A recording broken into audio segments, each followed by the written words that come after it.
What is up? Welcome back to Reggie's World Sports. I'm Reggie, and before we get started, I just want to tell you guys to hit that subscribe button, like, comment, share with your friends and family, and continue to support my channel.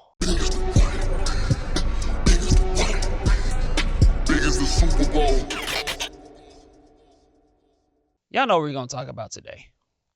I mean, they got the job, they got the dub. The Atlanta Falcons got that dub against the Carolina Panthers. 38-20 was the final score. You know, the game was a little kind of closer than that score indicated. But, you know, the Falcons got the job done. They won that game. They did whatever they needed to do. And look, I'm going to be honest with you guys. And I know I didn't do a preview of this game, but coming into this game, I was pretty nervous about this game. I was pretty nervous because the one thing that the Falcons just haven't done is they have never won a game in convincing fashion in quite some time. Every game throughout this season has been decided on one possession. You know, it's been tight, it's been close, it's been competitive. And part of that is, you know, look, part of it is just the offense has been struggling to find their niche a little bit, but also part of it is just defense. You know, the defense has been unable to generate a pass rush or stop the run. Look, I'll get into those issues in a minute. But those fears are really why I had a suspicion that even despite the fact that Carolina, frankly, isn't very good and that they're now 1-5, I thought that this game would be pretty close and competitive.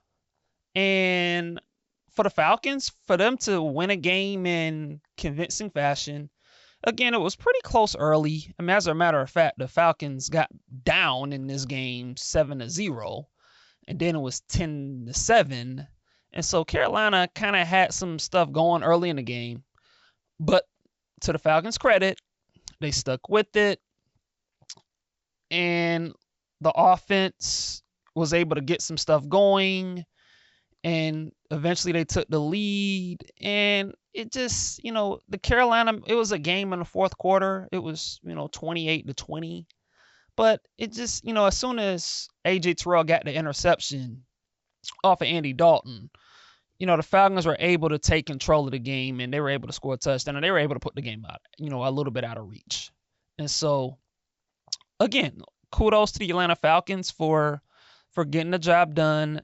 And for me, when I look at the story of this game, you got to look at the offense. And specifically, you got to look at the running game. Between Tyler Algier and Bijan Robinson, the Falcons had 198 yards rushing on 31 carries. That'll work. That'll get the job done. And like I said, kudos to the Atlanta Falcons running game and the offensive line for opening up holes for Bijan and Tyler. And just Tyler and Bijan for just doing damage and just taking advantage of what the defense was giving them. The running game was just dominant. It was a dominant display of just physical football. Tyler Algier in particular. I can't say enough about this dude. This dude is just a monster. Really. This dude is just he's just running through people. He's big, he's physical. He's even faster than you would think he would be as a runner. He's just, I love the way that this dude plays football. Speaking of Tyler Algier, this dude is unbelievable. Like, there was that play, and I'm sure a lot of you have seen this play already. And that it was late in the fourth quarter. They hand the ball off to Tyler Algier. I think it was on a sweep. He was running to his right, and he gained he was running for 3 yards or so, and then all of a sudden these gang of Carolina Panther defenders was trying to tackle this man. None of them could bring this man down into the ground. And all of a sudden, he was just in a crowd, just kept running. And then all of a sudden, the Falcons offensive line was just pushing pushing the pile over, and he was able to gain around, I want to say like 12 or 13 yards or so. It was an incredible run from Tyler Algier. And I've watched the replay at least like 15 times. Like, it's just, like, man, like Tyler Algier he was on it in that game against Carolina. He was just on it.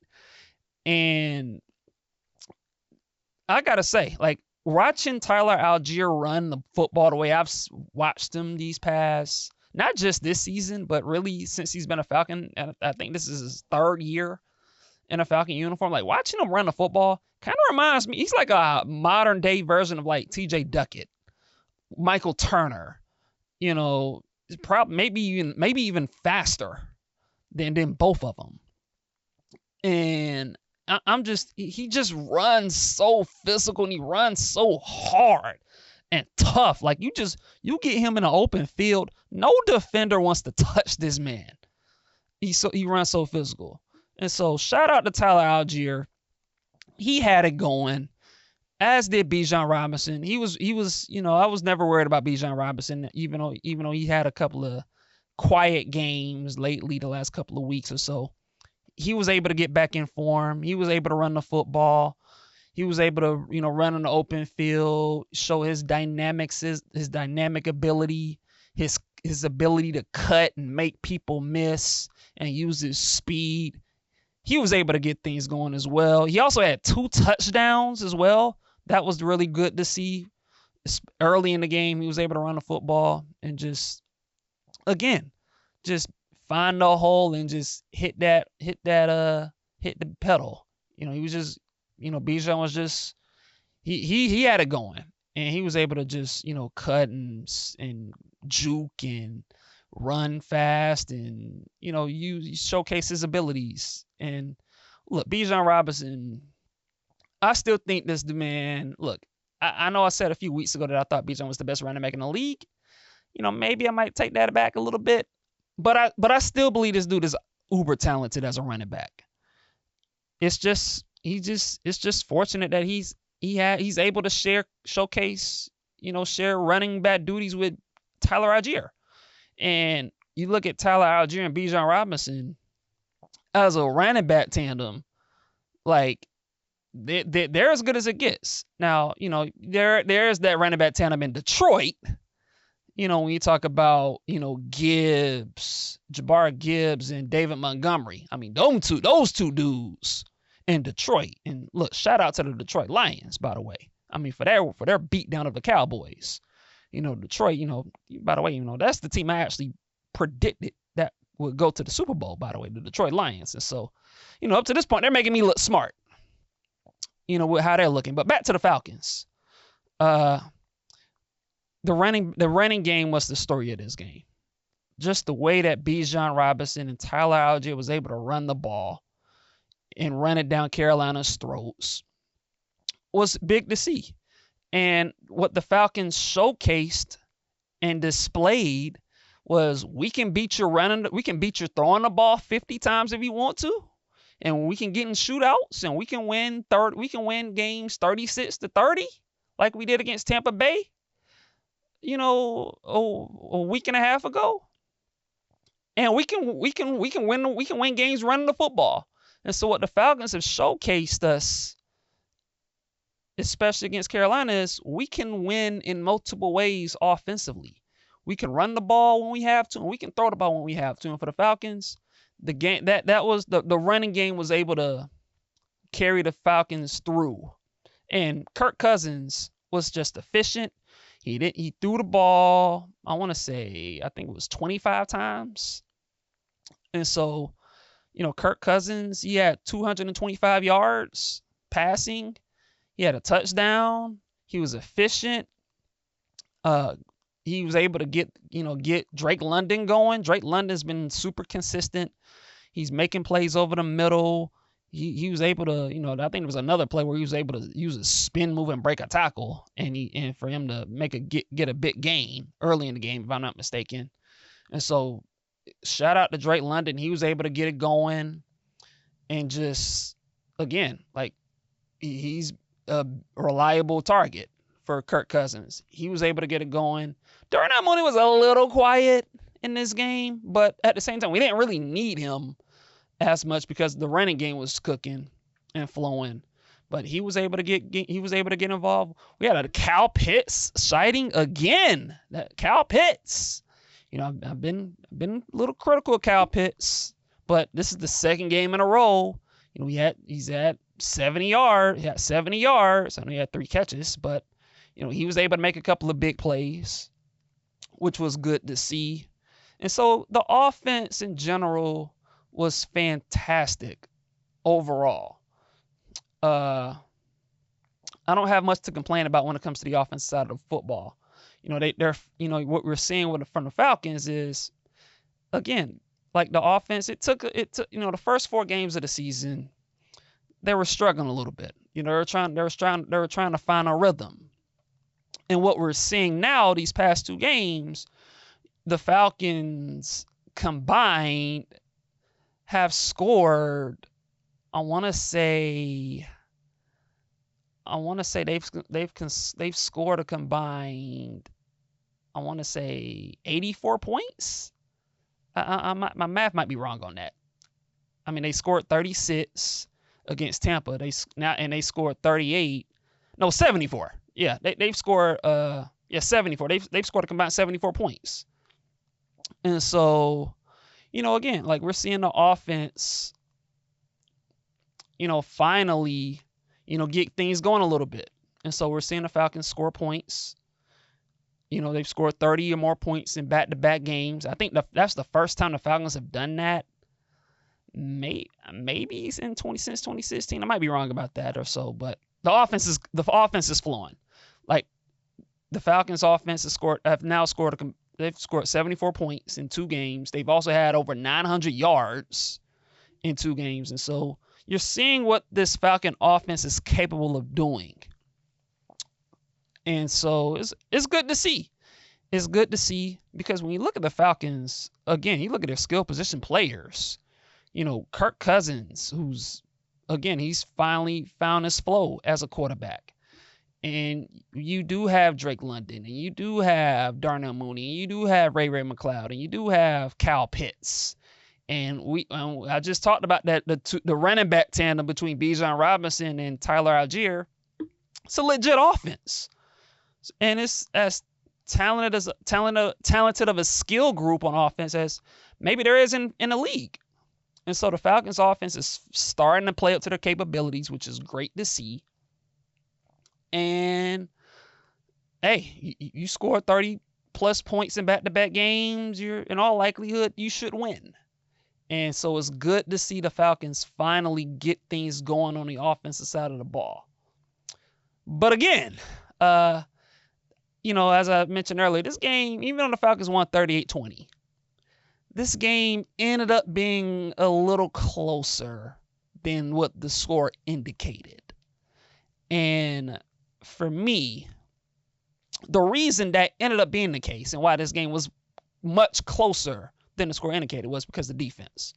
The defensive side of the ball is, in my opinion, is still not where it needs to be. It's not at that level right now. And it starts with 2 things for me on the defensive side of the ball. Number 1 is the run defense. The run defense was bad. I think his name is Hubbard, the Panthers running back. He was able to have he had a big day. He had 91 yards rushing on 18 carries. I think he had like 5.5. I think that's 5.2 yards per rushing attempt. And so he was able to run the football on this defense. And if you look at the Falcons' run defense over the course of this season, it's been bad. The Falcons are not stopping the run at all. It feels like every running back is just getting like 5+ yards per pop on every running play. Like the Falcons' defensive line is just they're getting their butts kicked in the running game, and I'm concerned. Like I'm really concerned with that because the running defense has to get better. It just has to. And again, like the run, we're not stopping the run. We're not penetrating. The defensive line isn't getting much penetration. The linebackers are a little slow in the gaps. And so teams are just running the football on us. Carolina did it, this past weekend. The Tampa Bay Buccaneers did it the week before that. Even the Saints had some success running the ball. And so, again, the run defense it has to get better without question. It has to get better. And the other thing that's been wrecking my nerves about this defense, and look, it bears repeating because it's been an issue for over a decade plus, probably more. Probably have to go back to about 15, maybe even 20 years for me to say this. But our pass rush our lack of a pass rush is a joke. It's a joke. It is a joke that the Falcons cannot generate pressure on a quarterback. We're last in the league in sacks with 5. I mean, come on. 5 sacks overall for the Atlanta Falcons this season. It's awful. There's just no else to explain it. And just yet another week of watching an opposing quarterback be able to scan back from the pocket, grab his iPhone, scroll on Instagram, like pictures of Instagram models before he's able to complete a pass. It is over and over and over again when it comes to the lack of pass rush. I mean, all of these quarterbacks every week just has all the time in the world in the pocket to just scan and complete passes.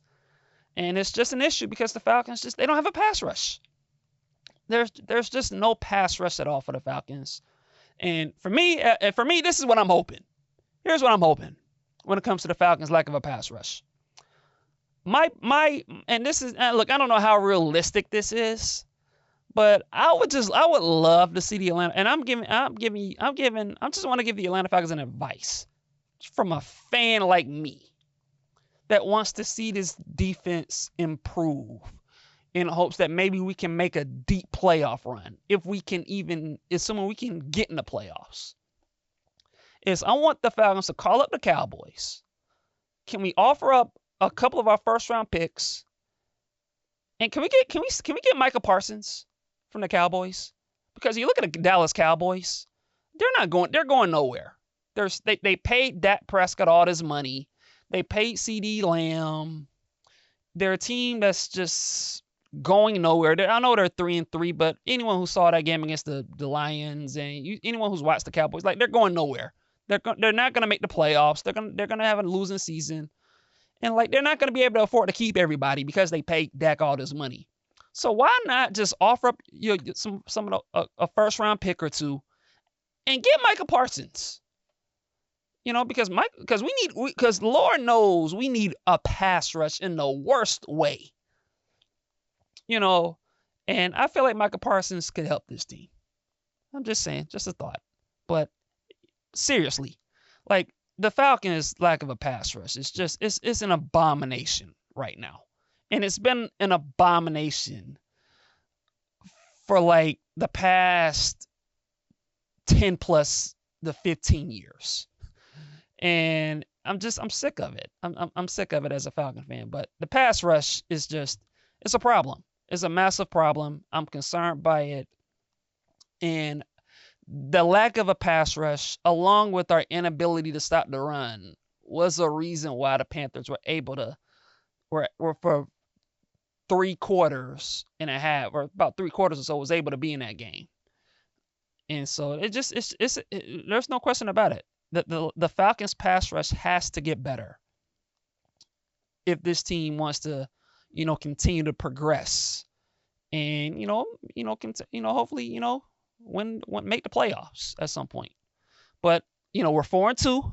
It was a nice win over the Carolina Panthers. We're 4-2. We're win-loss record-wise. We're tied with the Bucks, the Tampa Bay Buccaneers, who are also playing good, who also had a win against the Saints. But, so technically, the record-wise, we're similar, but we still lead the division because we beat Tampa. And so we're in good shape for the most part. Speaking of it from an Atlanta Falcons standpoint, they're in good shape. It was a good win. It was good to see the Falcons not have to sweat towards the end of the game and for them to pull out a victory. They were able to, they got the job done. They took care of business. They were able to get a couple of turnovers. Shout out to A.J. Terrell on the interception from Andy Dalton. That was a big play, and I thought that interception, started the Atlanta Falcons offensive drive, and they were able to put that game out of reach, with them running the ball the way that they have. So shout out to A.J. Terrell on that. It was a good win. Offensively, I like where we're heading. Offensively, I like where this team is heading. They're trending upward. They're getting better. The running game was dominant. The passing game was efficient. Kirko Cousins is getting more comfortable. The offensive line continues to do a solid job run blocking and pass blocking. And look again, you look at this offense.